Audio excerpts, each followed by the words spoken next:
السلام علیکم ورحمۃ اللہ وبرکاتہ۔ شبہات کا ازالہ پیج کو سبسکرائب کریں اور بیل آئیکن دبائیں سب سے پہلے ویڈیو دیکھنے کے لیے۔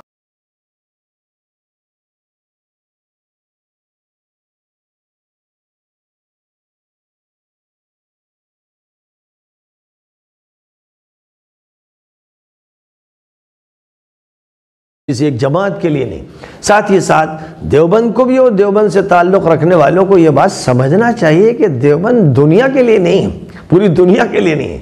بر صغیر میں اس کا ایک مقام ہے، لیکن اس کا وہ مقام کیرالہ میں نہیں، اس کا وہ مقام تامل ناڈو میں نہیں رہا، اس کا وہ مقام بہت سے صوبوں میں نہیں رہا، اور اس کا وہ مقام نہ مراکش میں ہے، نہ الجزائر میں ہے، نہ لیبیا میں ہے، نہ تیونس میں ہے، نہ مصر میں ہے، نہ کہیں۔ تو دیوبند کی بات اس طرح پیش کرنا جیسے پوری امت کی ترجمانی ہو رہی ہے، یہ بھی ایک دھوکہ ہے، بہت بڑا دھوکہ ہے۔ مراکش کا دارالفتہ کیا کہہ رہا ہے، انڈونیشیا کا دارالفتہ کیا کہہ رہا ہے؟ امت بہت بڑی ہے اور امت میں بہت سی تحریکات اور جماعتیں، جب تک پوری امت کا کسی بات پر اتفاق نہ ہو اس وقت تک کسی ایک دارالعلوم کے فتوے کی کوئی حیثیت نہیں۔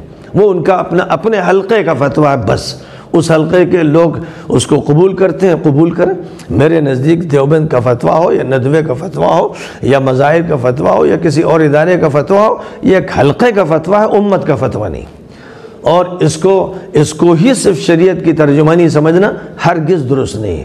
امت بہت بڑی ہے، وہ امریکہ سے آسٹریلیا تک پھیلی ہوئی ہے، وہ شمال سے جنوب تک پھیلی ہوئی ہے، لاکھوں اس میں علماء ہیں، اور اجماع پہلے تو بہت ہی مشکل تھا، بڑی مسافتیں تھیں، کسی کو معلوم نہیں کہ یہاں کیا ہو رہا ہے وہاں کیا ہو رہا ہے۔ آج کل نیٹ پر اجماع حاصل بھی کیا جا سکتا ہے، لیکن اس طرح کے مسائل پر اجماع نہ تھا، نہ ہے، اور نہ آئندہ ہو سکے گا۔ اس لیے اختلافات کو گوارا کرتے ہوئے، چاہے وہ مسائل جزوی اعتقادی ہوں، کچھ اعتقاد کے وہ مسائل ہیں جن میں اختلاف ہے ہی نہیں، لیکن اگر امت کے بہت سے طبقات میں اختلاف کسی مسئلے سے ہے تو اس میں جو لوگ شدت اختیار کرتے ہیں کہ ایسا لگتا ہے کہ حق صرف انہی کے پاس ہے، یہ بالکل غلط ہے۔